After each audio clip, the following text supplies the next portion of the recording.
you guys have probably seen New York Times does a survey of musicians' favorite composers, and the name that always comes up on top is always Bach, right?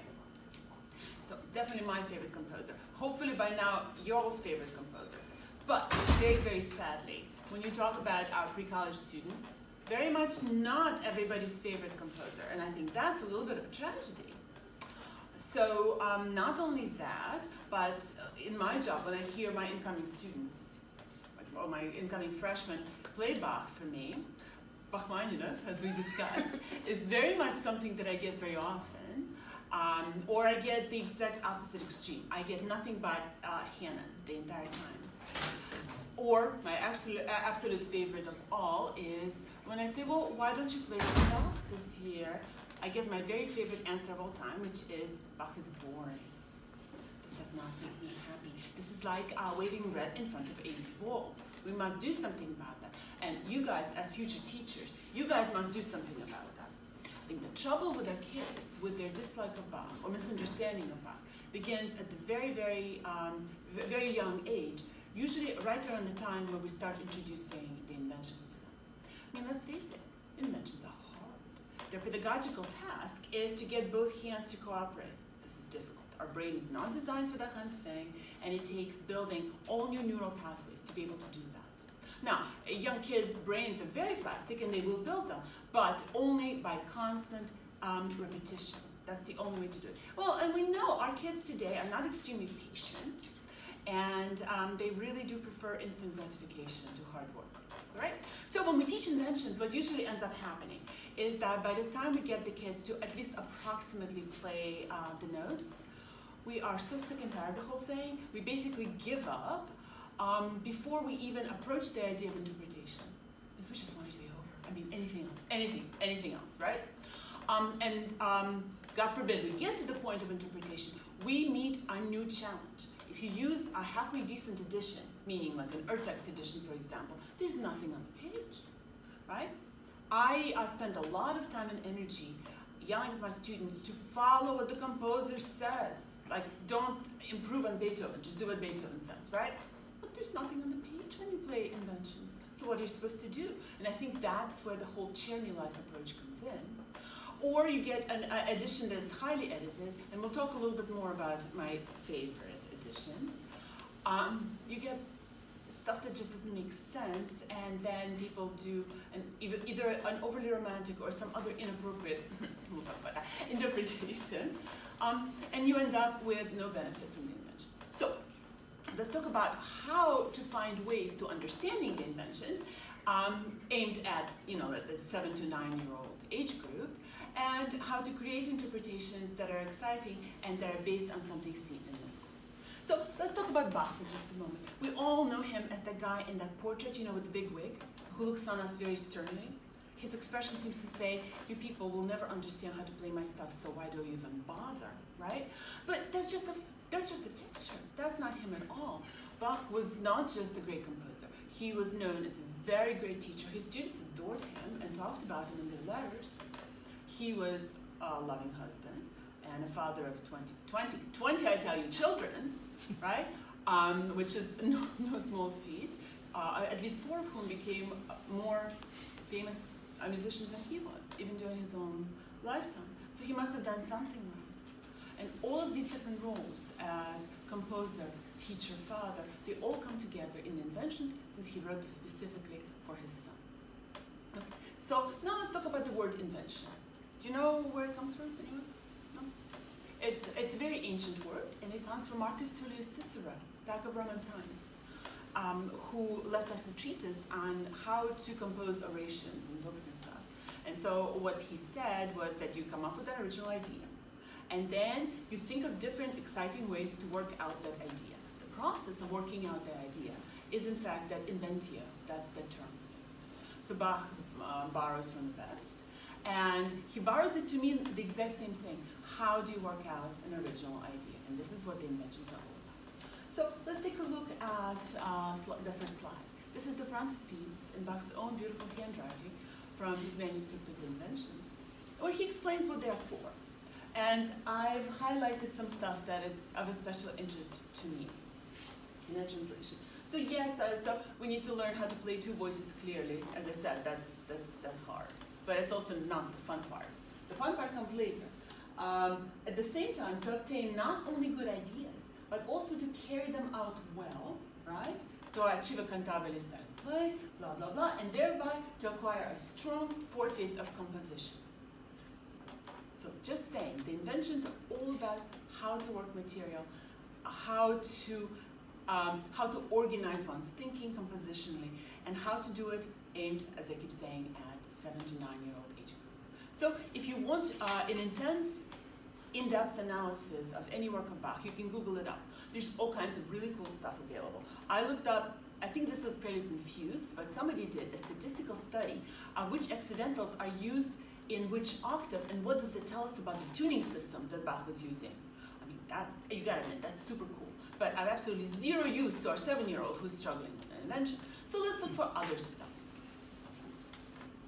One of my favorite ways of dealing with Bach, really anything, is what I call the joy of numbers. Count how many times things happen, and all kinds of interesting stuff comes up. So we know Bach was kind of into numerology rather a lot. Particularly not just any numerology, but specifically Lutheran religious numerology. He was supposedly in contact with Gematria scholars, who are the Kabbalah scholars who see meanings of words and concepts in numbers which are created by words, complex stuff. For his children, Bach introduces very simple numerology concepts having to do with his profound Lutheran faith. And so the numbers that are most important to Bach are numbers 3 and 4. So 3 is the Holy Trinity, and 4 is the number of the evangelists. No big deal, right? But for a 7-year-old, that's a big deal. And 4 is the number of evangelists in the Bible. Yeah. Right? The ones who wrote the okay. Right. So let us take a look at the very first invention in terms of counting things. Okay. So I'm sure you've all played it, and we'll be teaching that many times in your life. So the first invention is divided essentially into 3 large sections, right? Number 1, number 2, and number 3. You see I've made them different colors. Each of the sections in turn consists of 3 parts, which I'm calling A, B, and C. So here are the A's, the B's, and the C's. Okay, so now let's take a look in depth as to what's going on. All right, so here I've sort of taken apart the first big section of the invention. So let's take a look at what I'm calling section A. It consists of 4 entrances of our subject. Right? Right hand, left hand, right hand, left hand. Okay. So we can already start thinking, how are we going to structure that in terms of our dynamics? There's more than one way of looking at it. For example, you can say that the first 2 entrances start on C, the next 2 start on G. You can use the word dominant, but a 7-year-old will just be confused. You can say it's higher. So chances are the higher ones are going to be louder. I mean, there's no great mystery there. Or you can sort of graduate all the entrances up, what I like to call baby bear, mama bear, papa bear, grandpa bear, whatever. Which I think makes a lot of sense in this context. So that's our little A section, which is the one with the blue boxes. So the ones with the red boxes is the B section, and there it also has 4, remember a holy number, 4 entrances of the subject. This time the subject is inverted, or flipped over, right? And there are 4 entries, but this time they're arranged very differently. They're arranged in a sequence, which is descending, right?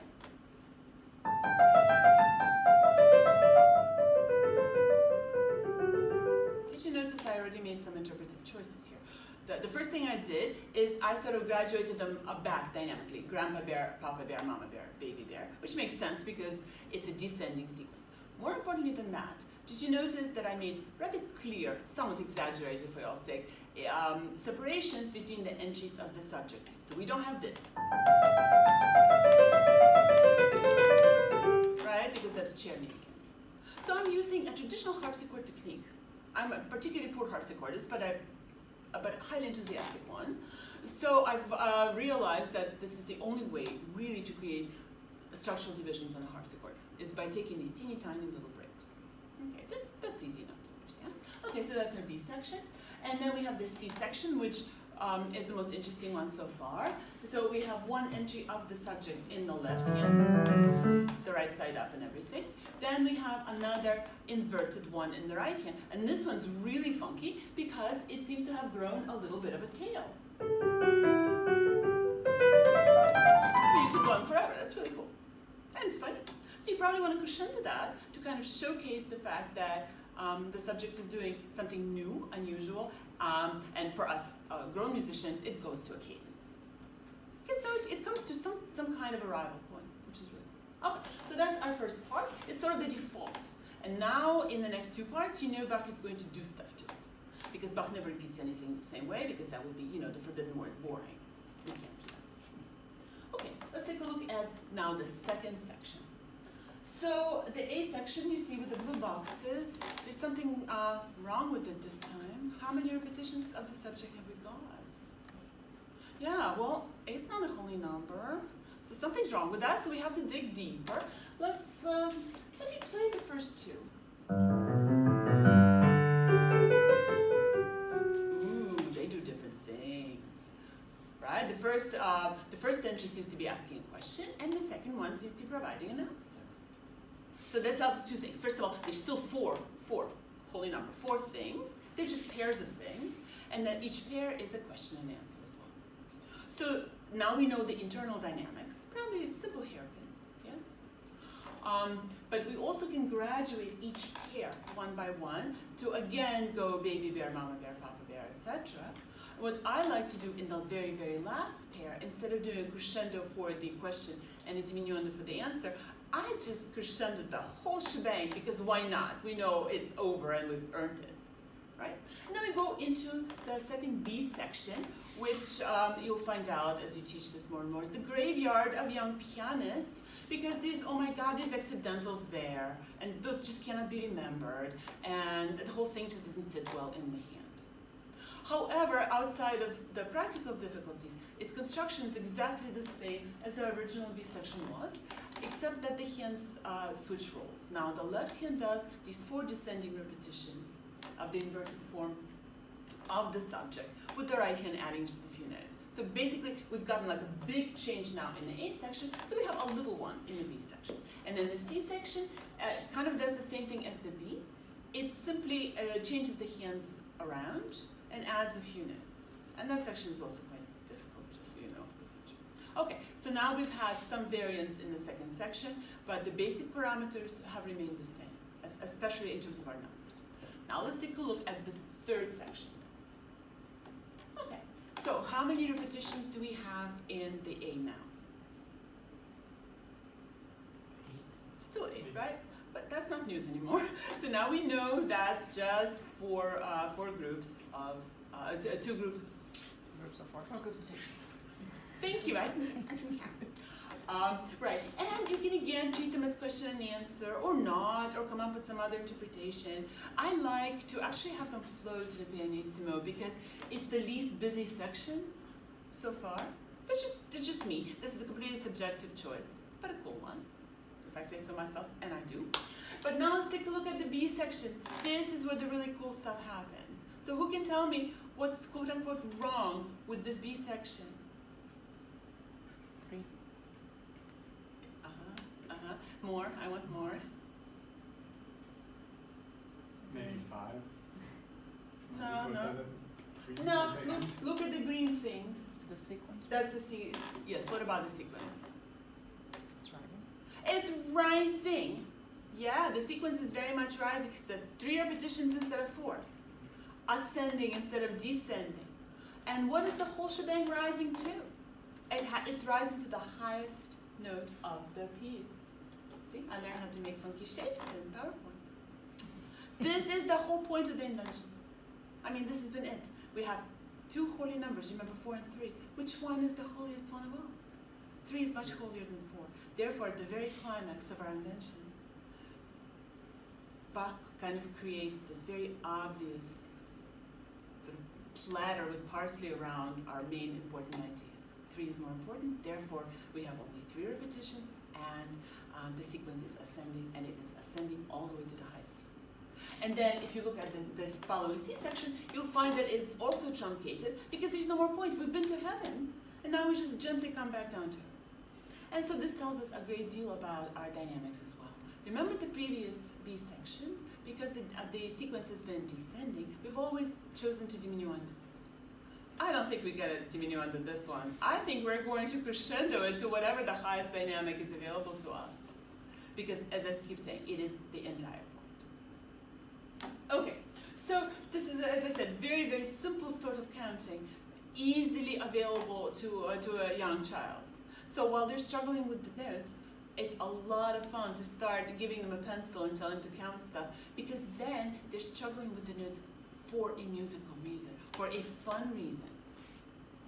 Okay, so as I say, you have to count how many times stuff happens in all Bach pieces, from inventions to sinfonias, preludes and fugues, even dance suites, because you always discover interesting things.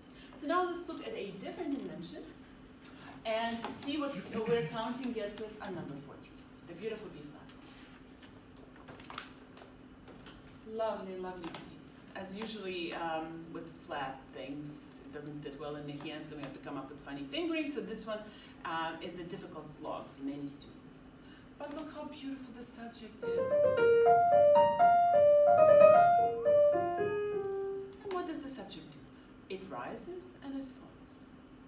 How nice. So we are probably going to crescendo on the way up and diminuendo on the way down, maybe. Okay. Well, let's see.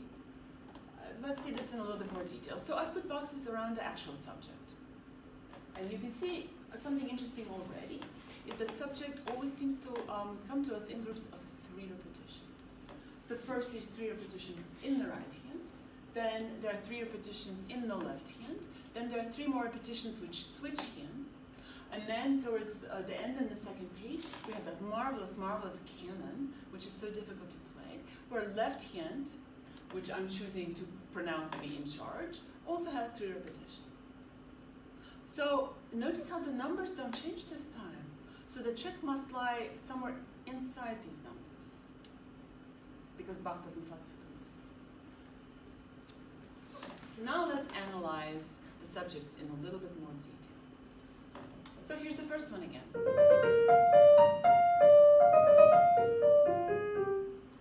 Remember it went up, it came down.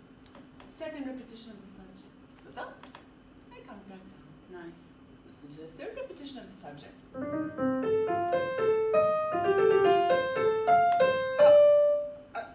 That's not what our subject's supposed to do. This one never came down. Well, that's very interesting, and it probably means that we're not going to diminuendo this one. Right? Right. Okay, let's take a look at the 3 subjects in the left hand. Bach loves doing everything twice to make sure we got the point. So here the left hand follows the same pattern. The first repetition goes up and comes back down, second repetition goes up and comes back down, and the third repetition goes up, does not come back down, goes way back up. Okay, so now we have our default. So now by knowing Bach's little habits, we know that's not going to happen again. So let's see, we have our third set of repetitions, the one that switches between the hands. We're talking measure 9, 10, and 11. So first entry goes up, comes down, okay? Second entry goes up, comes down.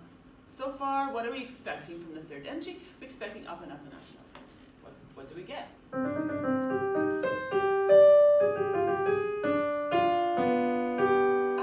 It's kind of both. Well, that's curious. We haven't had anything like that before. What a fascinating moment. Perhaps worth doing some kind of a crescendo and maybe even just a slight ritardante to make the point clear. Maybe, right? That's not romantic at all. That's appropriate to the style. I'm just going to annoy you the entire thing. It's behind me. Now let's take a look at the canon. I mean, canons are hard to write. Any of you had to write one in like 18th century polyphony class? No? Oh yes? Pain? Agony? Nothing ever works out and sounds terrible, right? At least that's my experience. For Bach, it seems to be so very, very easy. Just really beautiful. Look, there are more surprises in it too. So 3 repetitions, remember, in the left hand. The first one goes up and comes down. Second one, goes up and comes down. And the third one goes up and comes down. Uh-oh, that's not legal. We haven't had that, right? Plus, that would be actually kind of boring too. So the fun is actually in the right hand. The right hand does not have the 3 repetitions. You see that? It has 1 and a bit, and that 1 and a bit are definitely worth looking at. So let's take a look at number 1. So far, so good? Well, this one's neither up nor down. It just stays in place. We have had nothing like that, so this is just funny. So as you're working so hard with a student to have them memorize this, well, if you just remember that this is the one that's stuck, maybe it will stick. Who knows? But look at what happens after that. My absolutely favorite moment.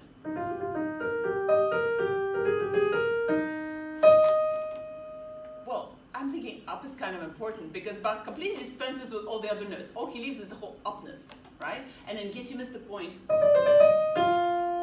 he does it one more time. I have a feeling that he's just sitting there and laughing. I mean, completely tongue-in-cheek. I think this is meant to be humorous. This is meant for him to go to his son and go, did you notice I did it funny? And that's what we should do with our students as well. I know I'm crazy. I always think that the spirit of Bach is sitting there and like helping out or talking to us still through his music. Yeah, my students think I'm insane, so this doesn't really change their perception when I say that. So, but it does kind of work because he clearly seems to be communicating his way. Okay, so before I move on to a different topic, any questions about the whole number thing? Yes? You mentioned 3s and 4s earlier. Is that in all of his music or just his invention? Things get considerably more complicated as you get into the bigger works, because there are all kinds of truly bizarre gematria numbers that can be found, and I'm fairly certain that I'm missing, 90% of everything that's in preludes and fugues, and once we start talking about the art of fugue, forget about it. I feel like we're just like amoebas next to an advanced being and understand nothing, but people have done, I mean, it's easy enough to Google up. The numbers get much more complex. But like in his inventions, it's all, or mostly? Mostly 3 and 4, yes, because you can't expect anybody of that age to understand numbers involved in the whole tree of life business with like 22s. He does the same with letters as well. Well, but I mean, always, that's how he thinks. But remember, I am positing that these are meant for little kids. All of the hidden messages are meant to be understood by little kids, right? Maybe there's more here that I'm missing, but the unfortunate fact is that the kids actually miss what's obvious, and we can't let that happen. Then we're not doing our jobs as teachers, because we need them to be in awe of this music, even at this early stage. Okay, so moving on to a different topic. I'm calling this transformation of material through time, as in Bach takes his subject, and then he does the whole inventio process with it. What does he do with it? So let's look at the beautiful F minor invention. This one is going to be always for the romantic in your studio, because it's just so beautiful with all of the angst.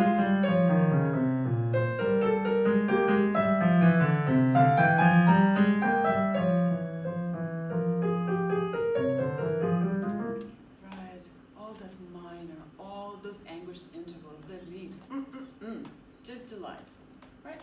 Okay, but we can't base our interpretation on, it's romantic and therefore delightful. We have to understand what things are made of. So the first step with Bach is usually, play find the subject. Well, the subject's obvious, it's 4 measures in the beginning. Do you notice that Bach doesn't favor us with too many repetitions of this thing? So everything that's not in a box needs to be explained. I had an adult student sometimes back who brought to me, I think it was the 3rd movement of the Italian concerto. And she played some parts of it really beautifully, and other parts were pure churning. So I said, Janet, do you really think that this whole page is filler? And she goes, yeah, isn't it? No, Bach doesn't write filler. And in fact, if you think any part of your piece is filler, don't play that piece. We have so much repertoire, please don't play anything that's filler, life's too short. But you might want to kind of look at it and decide maybe it's not really filler, maybe you just didn't get it. let's see what this invention is really made of. So what I've done here is I've taken apart our subject. It's 4 measures long, and if you think about it, it's structured exactly like a normal classical phrase. We have a gesture, which is then repeated at sort of a higher level of angst. And then the whole phrase reaches its climax with that wonderful, wonderful appoggiatura. And then in the pink business, we finally get relief. Right? So essentially, if you think about it, we have 3 measures that add heat into the system, and only 1 measure that releases it. This is why this thing is so filled with angst. All right, so now I've done some analysis of what happens in the, the not filler part. So look at what happens after we have our first 2 repetitions of the subject. Now we have a truncated, a shortened form of the subject, which is measures number 9, 10, and 11. So which parts of the subject are left? Look at it. We've got the 2 blue things and the green thing. Remember, those were the things that added heat into the system. And what are we missing? We're missing the one and only measure that gave us relief, that created a diminuendo. Not only that, but then Bach does it twice. So how high is our energy level now? I mean, oh goodness, right? So we know there's probably not going to be any diminuendos in this part, because that makes no sense whatsoever. Let's take a look at the second page. Again, we have truncated, shortened versions of the subject. But look what's in them now. Measures 21 and 22. Now we have 1 blue thing, and then we have the pink thing, which we haven't had in such a long time now, right? So we have 1 measure of energy rising, and 1 measure of energy falling. Finally getting some kind of relief, are we not? And then, as usual, Bach does it twice. Okay, so now a lot of stuff has boxes. That makes me happier, but still there's a lot of stuff without boxes. Oh no, can't have that. So now let's analyze what happens around the subject, or against the subject. So if you take a look at our original subject, our 4 measures, the left-hand accompaniment sort of goes in the same order. It has 2 measures of the same thing, which I'm putting in the yellow ovals. It has a blue scale that goes up and turns at the end that accompanies, remember, the most stress-filled measure. And then we have just like a little scale that accompanies the relief measure. This is interesting in itself, just because if you look, just about every measure of the piece has a shape around it, which means all of it is material that has happened before, right? Which is important. Unlike, let's say, Mozart, Bach does not favor us with too much new material per piece. Like Beethoven, instead, he works with the kernel that he presents in the beginning, which is fascinating.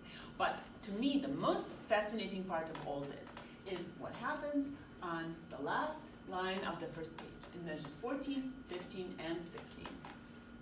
Now, if you ever teach this piece, you'll discover that this is where there will be, blood, tears, pain, gnashing teeth, ripping out hair.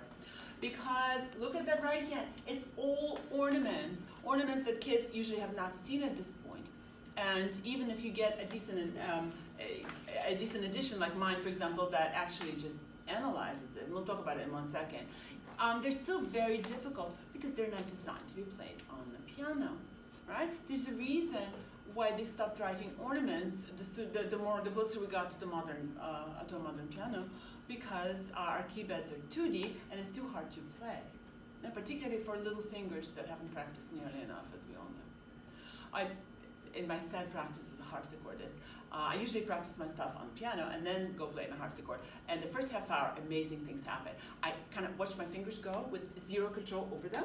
And what basically happens, I'm literally going like, what is happening here? So my tempo is double, and there's an ornament at every other note. And the ornament, my fingers just do it with no conscious control, because that's what your fingers want to do on the harpsichord. And the ornaments I've practiced before now have exactly twice as many notes, because it's so easy.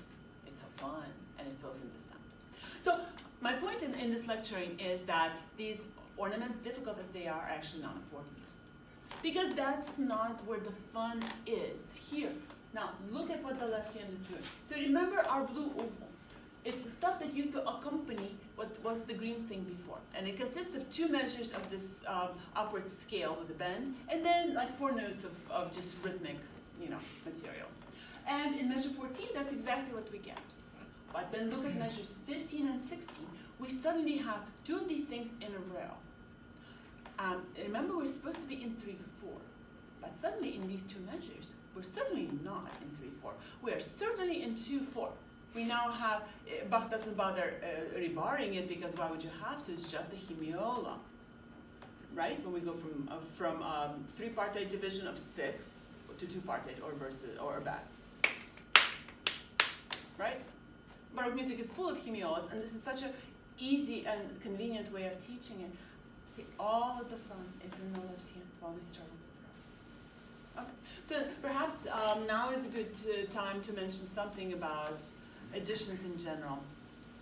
I don't know, are you very big on people using decent additions at all? Well, I mean, people should buy, everyone always gets stuff on IMSLP. Well, yes, but there's different stuff available on IMSLP, right. and what I sometimes see brought into my studio, to my eternal horror, are the very old Schirmer edition of Carl Czerny. Yeah. Czerny, and I always recommend a ritual burning thereof. Now, Czerny editions are actually really, really interesting if you're into that kind of thing, particularly preludes and fugues. They're very strange, but they're strange for a reason. Czerny claims that he wrote down the Well-Tempered Clavier exactly the way Beethoven and his teacher played them. That's historically fascinating. The problem is Beethoven did stuff, like illegal stuff, bad stuff, to the preludes and fugues, like adding measures, changing rhythm, changing accidentals, So it's interesting to see how Beethoven's brain worked. Well, he can't use those things. And you'll see later that Czerny's slurs are really funky as well. And that causes lots and lots of trouble. So please don't, right? Since I'm a big devotee of Ferruccio Busoni, like my book is Busoni, my upcoming CD is Busoni, everything I do is Busoni. I also like to talk a lot about Ferruccio Busoni. You know who he was, right? He was one of the greatest pianists of all time, really. He's also almost single-handedly responsible for the way we do performance practice of Bach today. He put out his own much more scholarly editions of Inventions and Little Preludes and the Well-Tempered Clavier. He performed Bach, which nobody else did at the time. So he served, and not in transcription either. He actually performed the music, which was really unheard of at the time. In fact, it's so bad that Eugène Albert, who was another really, really great and important pianist of the time, he also put out a fairly scholarly edition of Well-Tempered Clavier. But in the preface, he says, of course we know Bach was incapable of great emotions like we are today. Like, what? Excuse me? And then there are notes by Alexander Glazunov, the great Russian composer, who says somewhere that people who claim they enjoy listening to the cantatas are either pedants or liars. How about that? Love it. So Busoni was the first one to say, no, it's great, it's absolutely great stuff. Busoni also introduced what we call right now terrace dynamics. Right? He talked about doing stuff in good structural chunks. But the most important contribution of all, and this leads to these ornaments, is that Busoni was a big believer in making them fit into the rhythm and writing them out as rhythm, which is actually basically metricizing them, which all modern editions do nowadays because it's much easier to learn. But my suggestion, pedagogically speaking, is if your edition says has 32nd notes, it ain't necessarily so. They can be 16s, really, they can. So you cannot take the word of the edition as holy writ, right? And you have to be flexible about it. Now, Busoni editions are also available on IMSLP. You can't use them as your primary edition because all of his ornaments, other than being metricized, are wrong. Every single one of them. They all start on the lower notes. And you go, why? And he already had the tables of ornaments were available at the time. And my guess is he treated them pianistically. It's fewer notes. They're hard to do in the original form on the piano. But what the addition is fascinating for is, okay, 2 lines of music, whole page of very turgid text, translated usually quite poorly from the original German to be just as turgid. Kind of fun to go through. Really great suggestions and advice. So I can definitely very highly recommend that particular. Okay. What about Mugellini? Well, that's the one I was raised on. With all those, very useful fingerings, sometimes very interesting articulation markings, but again, cannot be your primary edition because, like, maybe you know what's original, what isn't, but your 7, 9, 11-year-old does not. So I prefer a more modern edition where everything's clearly marked, like say, like in gray.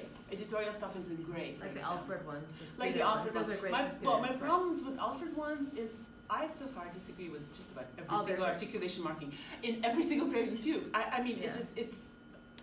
But at least you know it's there. Yeah, you know it's there, but it's very difficult after, me 8 hours of teaching a day, for 7 hours saying you must do what's on the page. You see that slur, you must obey that slur. And then going like, you see that slur, please don't do that slur. It's bad slur. It's very confusing for students. But big note heads, decent fingering. I must say, cherry fingering is really good. Like the one good thing those editions are really good for. Anyways, back to our talk about structure and where material comes from. A minor edition. So I judge a lot of competitions, and this one comes up a lot. And it's usually at absolutely incredible, ridiculous, impossible tempos, which are kind of admirable in their own strange way. But the question you ask is, but why? If you're missing the point and it's not fun, and if you want to show off your great fingers, I don't know, do something fingering. This isn't what this music is about. Well, let's see what this music is about. So, as usual, we play Find the Subject. Yes? Okay. And we usually hunt for the subject in the beginning of a piece, right? So here's this 8-note thingy. Sounds like a subject, all right?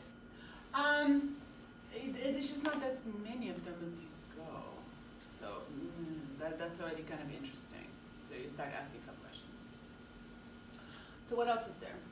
Well, there seems to be a second subject. I mean, you can have as many subjects as you want, right? And this one has the same rhythm and the same length. It's still 8 notes long. It just kind of goes the other way. It's sort of just a broken chord walking down. And there's plenty of those. But as you can see, there's still a whole bunch of notes without boxes, and we can't have that. So let's start analyzing other stuff in here. So we've had 4 entries of the blue subject. They're going up, so once again, we're probably going to go from baby bear to grandpa bear. Then we have 4 entries of the red subject, kind of going the other way, so we're probably going to diminuendo, but it's what happens after that's really cool. Look at the little ovals. So now the red subject has become sort of decomposed. It's now only 4 notes long. Kids love when I say the word decompose, even though it means exactly what it says, but that's not what they think, and there's giggling, and we like that in a lesson. So there's a whole bunch of those, as you can see through the piece. So that's already cool in itself. So we now have a subject that is 8 notes long, and we have at least a part of a subject that's 4 notes long. Okay, good. All right, well, so now let's consider in what order these things are against each other, and what does it mean. So let me call your attention to the next to last line on the first page, where we have the 2 subjects in, right, basically juxtaposed to each other. This is going to be measure, well, I can't read this little bit, 11.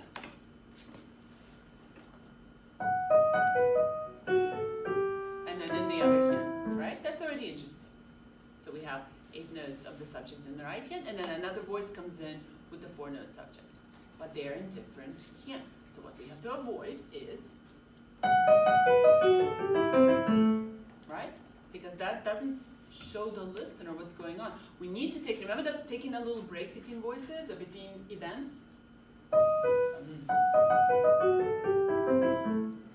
And clarity is achieved. Why is this important? Because take a look now at the very top of the second page, because now that the 4-note extra motive is now attached directly in the same voice to the 8-note motive.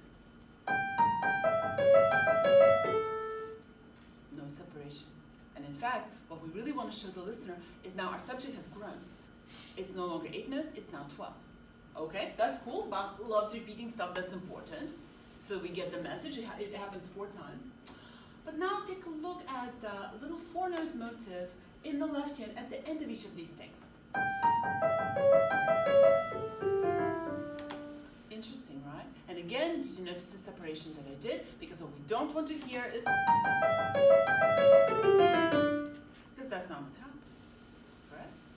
All right, so that happens 4 times. So hopefully by this point, your listener has really gotten the message. We have 12 plus 4. Oh my goodness, take a look now at measure 19, that little green cloud. So now the 4-note thing is very much attached to what is now a 12-note motive. Well, I mean, that's just fascinating. Our motive starts out being 8 notes, then it's 12 notes, now it's 12 notes. So it's like a snowball going down the mountain and building. Who does that? That's really, really great. You see that? And Bach clearly thinks that's a hilarious idea, because now look at measure 23, where that little 4-note thinking is attached to the other motive, the one we haven't heard very much of, the original one.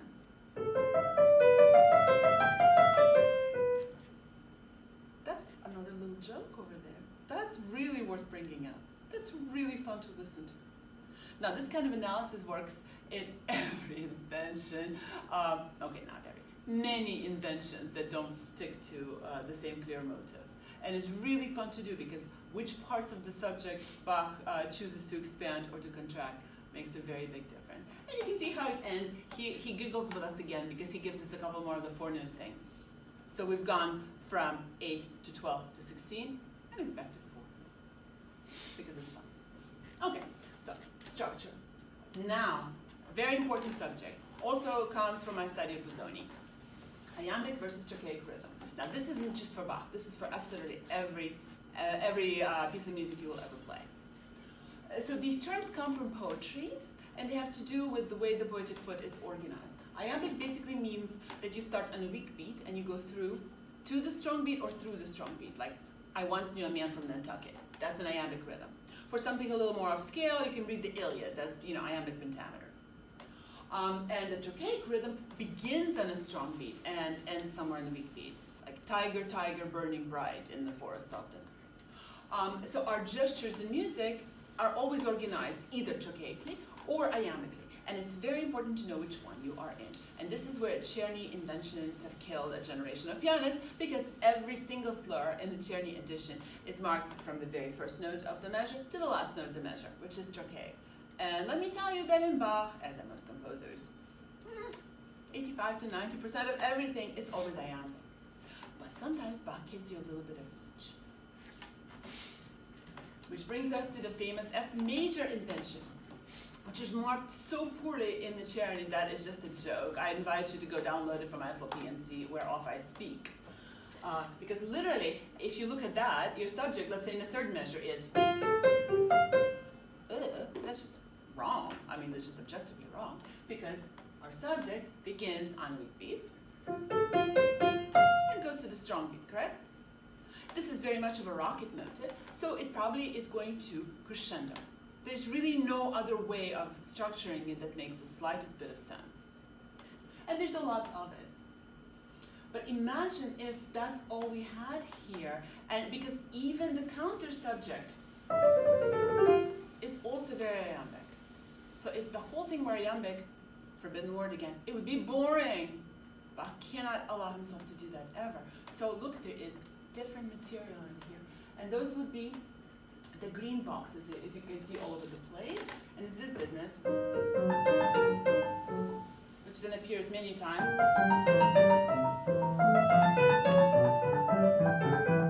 Etc. I'm overdoing it a little bit for everybody's benefit, but you can see how very trochaic that material is. It definitely begins and ends inside that measure, and it definitely does not crescendo through. It can't. It wouldn't make sense in a trochaic gesture. I'm giving it hairpins, where you make the top of the hairpin it can vary. It can be the second beat, it can be the third beat, it can be in the middle, it can even vary perhaps. What fun. But it creates immediately a different character. What I'm considering, I'm calling it a much more feminine character, and I'm using the term the way these people used it, masculine and feminine, to mean just different sets of moods. I contend that they knew nothing about women, but that's beside the point. This just means more soft, more giving, more flexible. And suddenly we have a lot of contrast in a piece like this. And you can look at every single piece of Bach, or Beethoven, or Mozart, or Prokofiev, or Schoenberg, and figure out if all of our phrases, or if any given phrase is iambic or trochaic. And be aware that sometimes the way slurs are in addition is just wrong. Now think about Bach pieces you play that have long streams of 16 notes. They're organized in groups of 4 by beams. Well, that's just so that we as performers don't get lost, right? It would be ridiculous if we had individual 16 notes. It would be impossible to read. So this is a plus, but it's also a big minus because our brain just deceives us into thinking that that's really how internally these gestures are organized. And as I keep saying, very seldom are they actually rhythms that go 1, 2, 3, 4. Usually Bach rhythms go 2, 3, 4, 1, or 3, 4, 1, 2, or 4, 1, 2, 3, or perhaps 2, 3, 4, 5, 6, 7, 8, 1, etc. It could be any number. How do you figure out which of the 3 possible or more possible iambic rhythms it is? Well, you try them. And usually the 2 wrong ones are going to sound ridiculous. And the one right one is going to sound so perfect and nice, you're never going to do it any other way. Right? And the point is to not skip that step of figuring out which iambic you're in.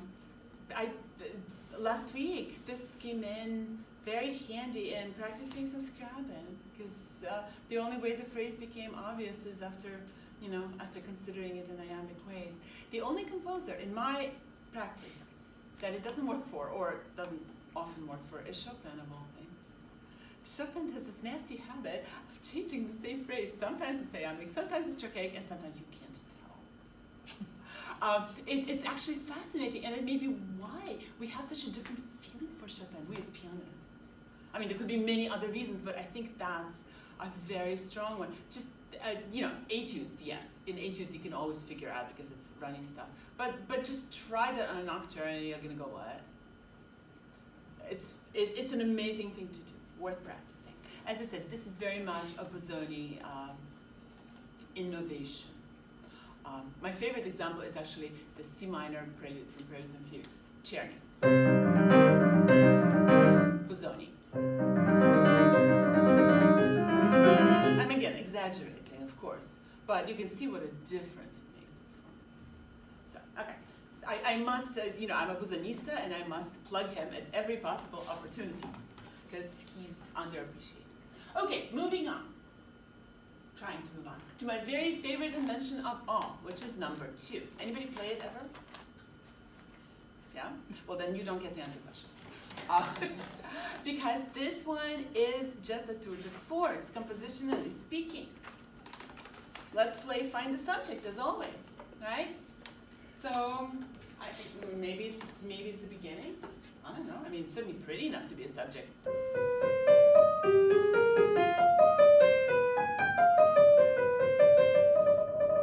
I mean, that's gorgeous, right? And it repeats, and then it repeats a few more times later. But if you try to make it the subject, you'll realize that it's absent also rather a lot, and there's a lot of other stuff going on.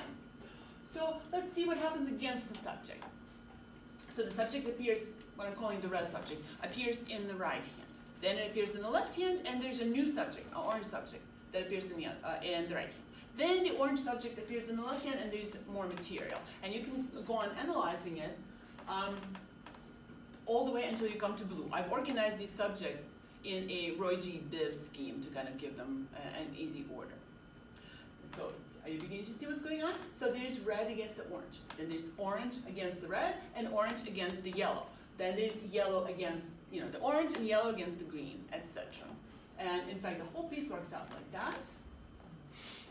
Right? In effect, it's a great big sort of round. Can you imagine the difficulty of writing this? Like we've discussed that even writing a simple canon is tremendously difficult, this is mind-blowing, especially when you consider how different each of these subjects are. Huh? So here, why don't we listen to each of them? I always ask my students to give me sort of adjectives or adverbs or something to describe what each subject is like. So start thinking about it. Here is the red subject.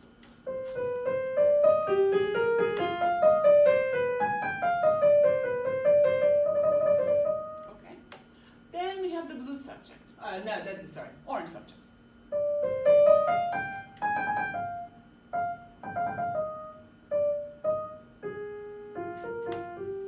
How lovely. And then we have the yellow subject.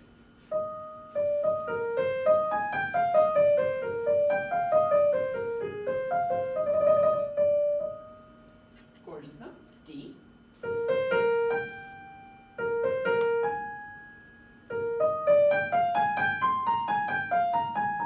And finally, the last subject, the blue one.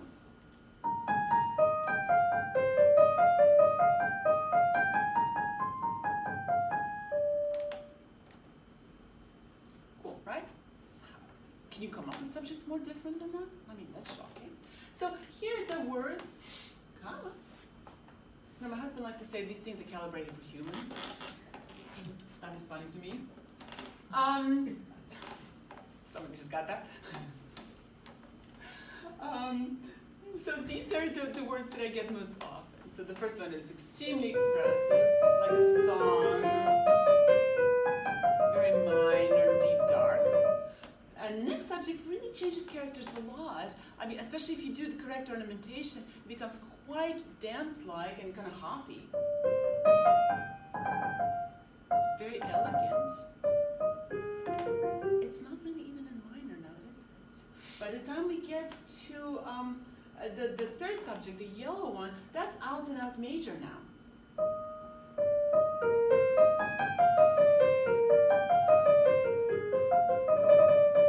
How do you do that? Right? And then the D has these big leaps, and it has these holds, very halted.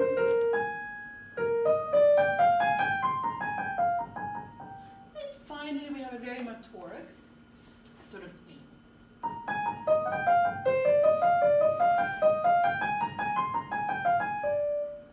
I mean, whoa. That's one way to end it, because literally by the time you get to the resolution, we're already way into the next subject. So, all of this is a nice exercise, but think about the structure of the piece, where we have one subject is going to be always, is going to appear always with two others, well, with the exception of A. And that brings us the question, so which one do you bring out, right? Which character do you follow? So let me play for you just the first like 2 lines or so, and I'm going to either bring out the orange or bring out the red, and let's hear the difference.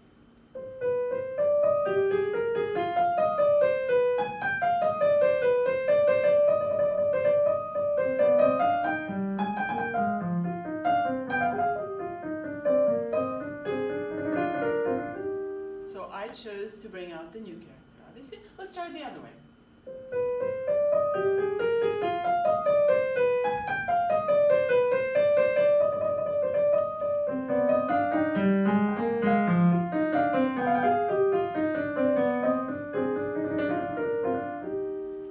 It's a completely different piece, isn't it? The timing's different, the dynamics are different, the attitude is different. Oh my goodness.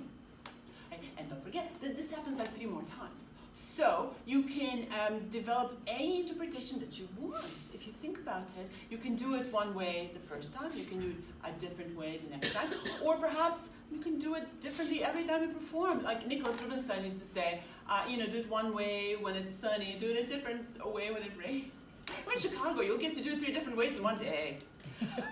If you think about it that way. But you see what I mean? This is the most amazing piece, which almost nobody plays. So I highly recommend you guys take a look at the unknown inventions, the ones that nobody does. 2, 3, 7. They're such fabulous pieces, and it honestly doesn't take all that long to grab a pencil and to analyze it. And then it becomes quicker and quicker. So, okay, homework. go open your sinfonias and go do the same thing, because sinfonias have all the same stuff.